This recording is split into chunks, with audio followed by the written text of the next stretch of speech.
Assalamualaikum warahmatullahi wabarakatuh. Sobat Misteri Sunyi Mencekam.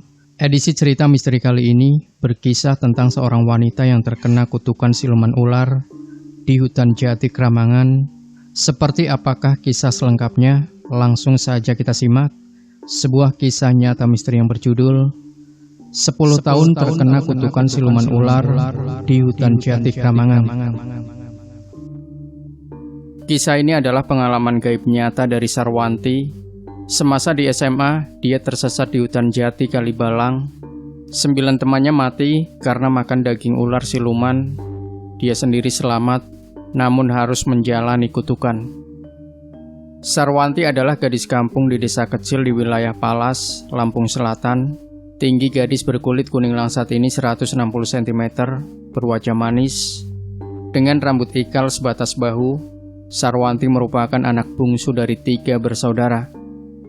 Marsono ayah Sarwanti hanyalah seorang petani kecil, sedangkan Sudarmi ibunya hanyalah seorang pedagang pakaian bekas di pasar Warangan, pasar paling besar di daerah Palas.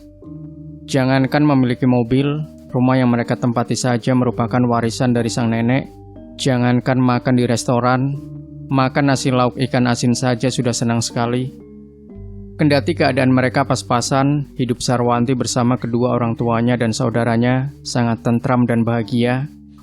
Walaupun mereka kadang dalam kemiskinan, Marsono dan Sudarmi lebih mengutamakan pendidikan yang tinggi untuk anak-anaknya. Mereka semua mendapatkan beasiswa.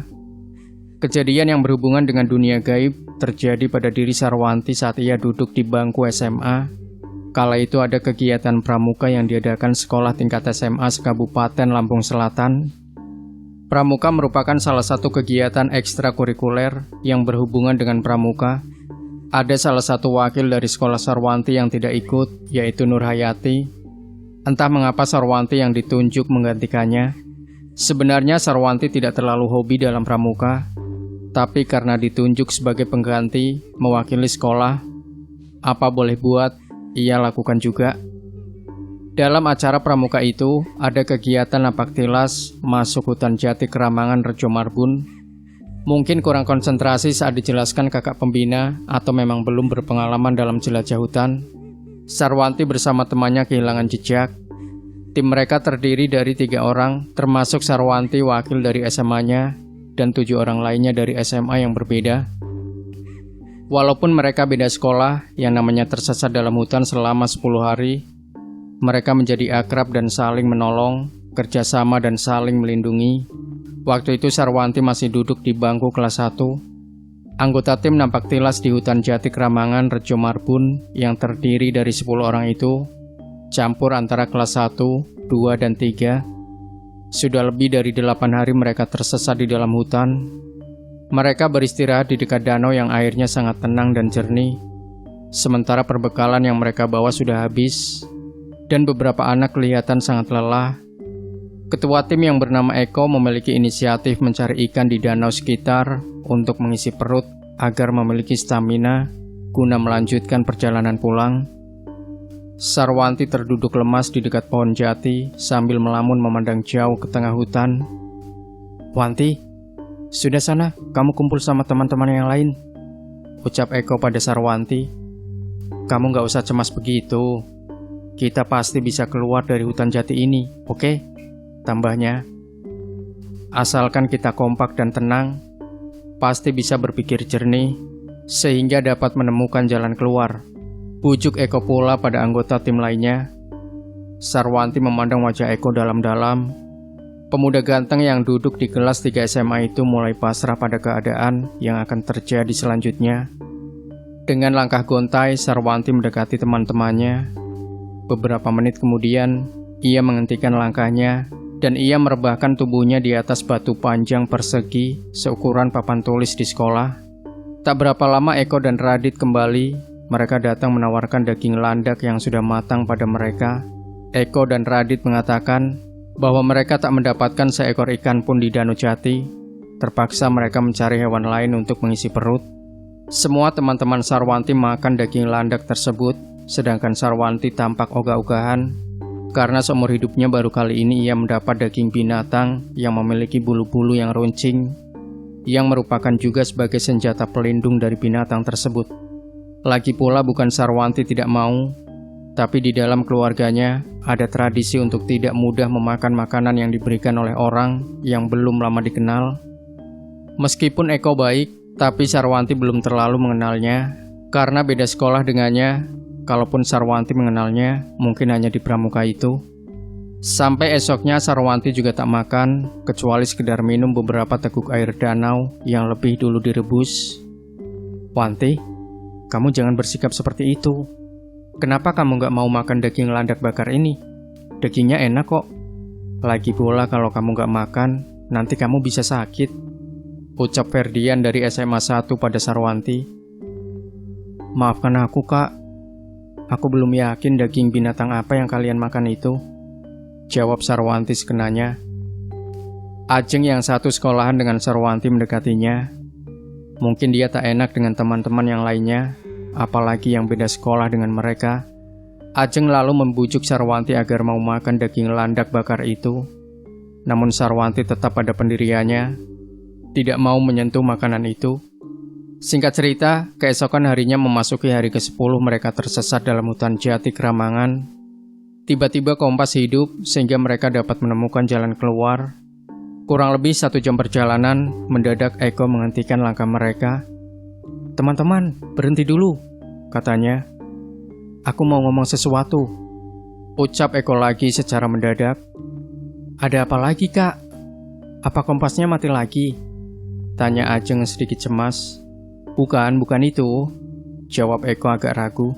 "Begini, sebenarnya yang kalian makan semalam itu bukanlah daging landak, tapi daging ular kobra yang ada di dekat danau. Aku terpaksa berbohong karena aku pikir kalau aku jujur, kalian gak bakalan mau makan daging itu. Sementara selaku ketua tim di sini, aku sangat mengkhawatirkan kalian semua yang sudah hampir 3 hari sama sekali tidak mengisi perut," kata Eko menjelaskan pada Sarwanti dan teman-teman. Sesungguhnya mereka semua mau marah, namun setelah mereka berpikir lebih dalam lagi, ya sudahlah.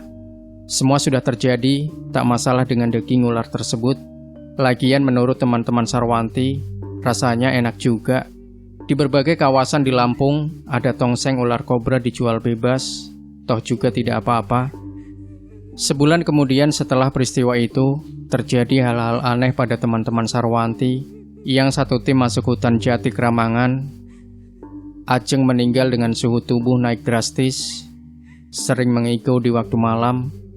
Demikian juga dengan Eko, Radit, dan Ferdian. Sementara yang lainnya tak jauh berbeda keadaannya. Satu persatu dari mereka mati dengan kondisi tubuh yang amat mengerikan. Ada yang kulitnya bersisik selama 6 hari, lalu mengalami kejang-kejang, baru keesokan harinya meninggal secara mengenaskan. Ada juga yang berteriak-teriak seperti orang kepanasan, pokoknya bertingkah yang aneh-aneh.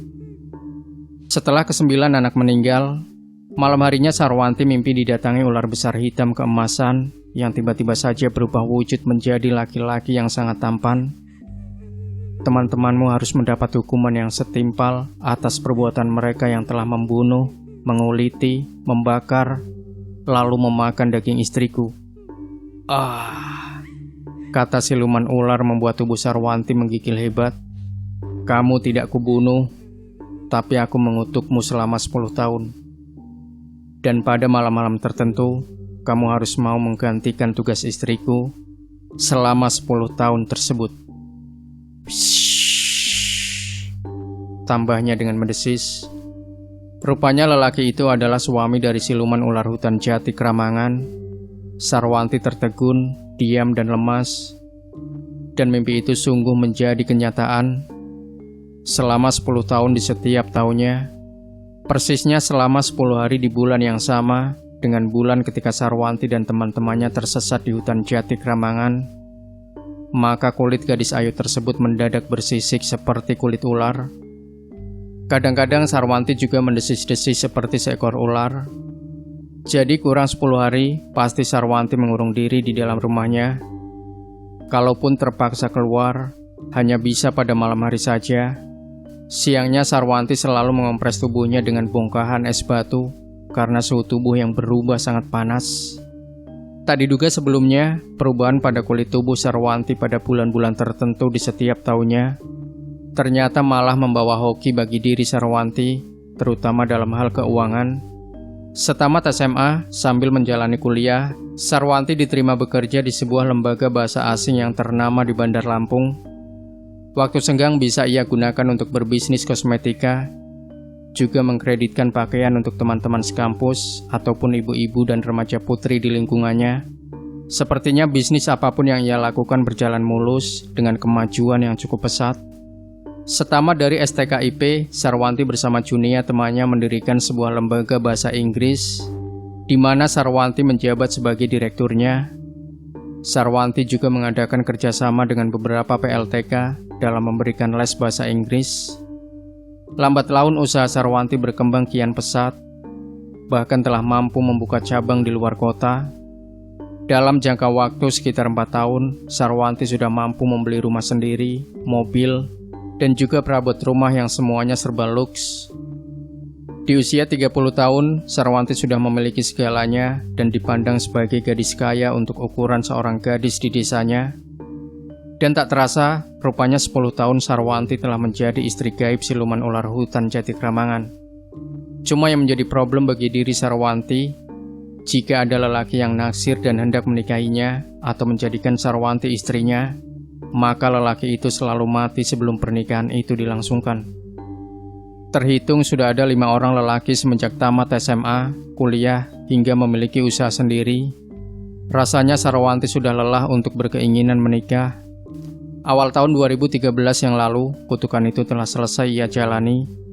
Kulit Sarwanti tidak lagi bersisik, dan gadis yang memiliki keindahan ragawi dan memikat itu bisa leluasa keluar pada siang hari tanpa takut kulitnya terasa panas, hendak melepuh seperti sebelumnya. Bukan itu saja, Sarwanti juga tidak akan lagi mendesis-desis seperti layaknya seekor ular. Sarwanti menjadi yakin bahwa kutukan itu telah berakhir dan benar-benar hanya 10 tahun yang harus ia jalani, sesuai ucapan siluman ular hutan Jatikramangan itu. Akhir tahun 2013 yang silam, Sarwanti telah menjalin hubungan serius dengan Robert McCarthy, seorang pengusaha garmen asal Jerman yang telah 2 tahun tinggal di Bali. Dia sangat mengagumi keindahan Indonesia, terutama Bali. Perkenalan dengan lelaki handsome asal Jerman itu terjadi karena Sarwanti sering ke Bali dalam rangka ujian praktek conversation untuk anak-anak diri Sarwanti. Sarwanti selalu berdoa kalau memang lelaki itu adalah jodohnya, Tuhan pasti akan menyatukan cinta mereka. Tapi jika lelaki bule itu akan bernasib malang, yaitu meninggal seperti 5 orang laki-laki yang pernah menjalin hubungan dengannya, mungkin ini adalah bagian takdir yang harus Sarwanti jalani. Namun, gadis cantik ini berusaha yakin bahwa kini ia sudah terbebas dari kutukan siluman ular hutan Jatikramangan tersebut. Kini, semuanya ia pasrahkan pada Tuhan Yang Maha Kuasa.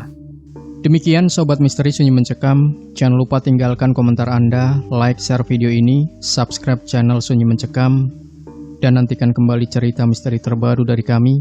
Wassalamualaikum warahmatullahi wabarakatuh.